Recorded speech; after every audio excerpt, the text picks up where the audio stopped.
www.islamicwaves.com.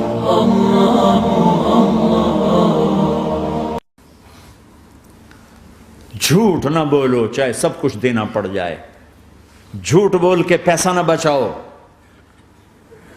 دھوکہ دے کے کاغذات نہ بناؤ۔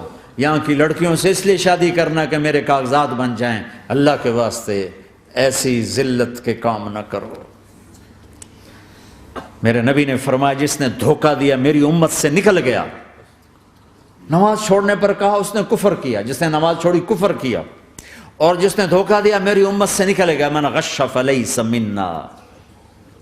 جھوٹ نہ بولو، دھوکہ نہ دو، سب کچھ چلا جائے جانے دو، سچ کا ساتھ نہ، سچ کا ساتھ۔ ابن خراش رحمۃ اللہ علیہ کے بارے میں مشہور تھا، زندگی بھر کبھی جھوٹ نہیں بولا۔ حجاج کا زمانہ، ان کے دو بیٹے حجاج کے خلاف جنگ میں شریک ہو گئے، پھر ان کو شکست ہوگی، وہ بھاگ گئے، پھر چھپتے چھپاتے گھر پہنچ گئے۔ سی آئی ڈی نے بتایا کہ وہ گھر آ گئے، تو حجاج نے کہا آج ابن خراش کا امتحان لوں گا۔ ان کو بلا لیا، کہنے لگا ابن خراش اور تیرے دو بیٹے ہمارے خلاف جنگ میں شریک ہوئے تھے، وہ پہ بھاگ گئے تھے، ان کی کوئی خبر ہے کہاں ہیں؟ تو انہوں نے مسکرا کر فرمایا کہ حجاج زندگی موت تو اللہ کے ہاتھ میں، گھر آ چکے ہیں، گھر میں ہیں، ابھی وہیں چھوڑ کے آیا ہوں۔ تو حجاج نے کہا تیرے سچ پر تیرے بیٹے تجھے ہدیہ کرتا ہوں، اگر تو جھوٹ بولتا تیرا سر بھی اڑا دیتا، تیرے بچوں کا سر بھی اڑا دیتا، تیرے سچ پہ تجھے تیرے بیٹے تحفہ دیتا۔ مسلمان جھوٹ نہیں بولتا۔ چند پاؤنڈ کی خاطر تم کاغذات میں ہیرا پھیری کرو، ڈرو اس دن سے جس دن اللہ کے سامنے کھڑا ہونا ہے۔ یہاں کے پیپر بنانے کے لیے یہاں کی لڑکیوں کو دھوکہ دو، ڈرو اس دن سے جس دن اللہ کے سامنے کھڑے ہونا ہوگا۔ عیسیٰ علیہ السلام کا تانا اگر گلا آ گیا نبی کو تو کدھر جاؤ گے؟ سچ کے ساتھی بنو، سچ کے ساتھی بنو، سچ کے ساتھی بنو۔ ٹیکس دینا پڑے دو، دینو، تم پہ خرچ ہوتا ہے۔ ایک طرف چار پیسے ہیں، ایک طرف سچ ہے، کہ مسلمان سچ بولتا ہے، جھوٹ نہیں بولتا۔ ایک دفعہ سہارنپور میں جھگڑا ہو گیا، ایک جگہ تھی ہندوؤں کی، مسلمانوں نے قبضہ کیا ہوا تھا، تو ہندوؤں نے کیس کر دیا، انگریز کا زمانہ تھا، عدالت میں۔ وہ مسجد بنانا چاہتے تھے، ہندو مندر بنانا چاہتے تھے، تو دونوں طرف بات تپی ہوئی،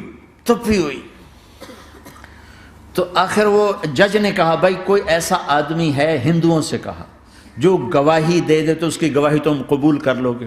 اور مسلمانوں سے بھی پوچھا، تو ہندوؤں نے کہا جی ہاں، مفتی مظفر حسین صاحب اگر گواہی دے دیں کہ زمین مسلمانوں کی ہے تو ہم دے دیں گے۔ تو مسلمان بڑے خوش ہو گئے، مفتی مظفر تو آخر مسلمان ہے تو ہمارے حق میں گواہی دے گا، تھا ان کا قبضہ ناجائز۔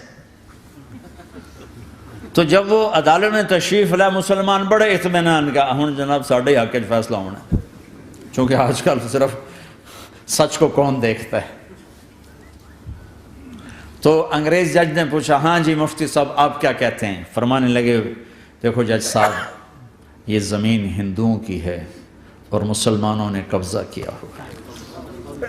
تو مسلمانوں نے گالیاں نکالنی شروع، وہ یہودیوں والا بن گیا ہے نا، گالیاں نکالنی شروع کر دی۔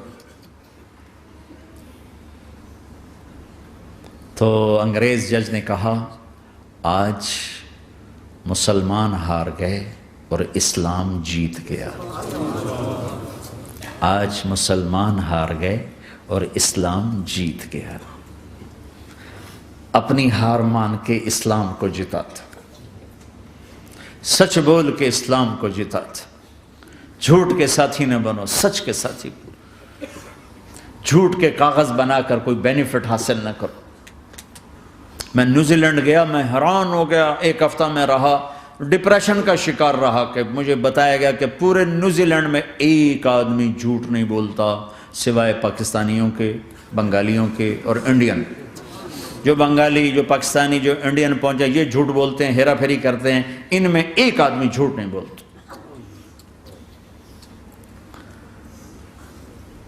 سچ تو ایک عالمی صفت ہے، جو اللہ کو نہیں مانتا وہ بھی کہتا ہے سچ بہت اعلیٰ چیز۔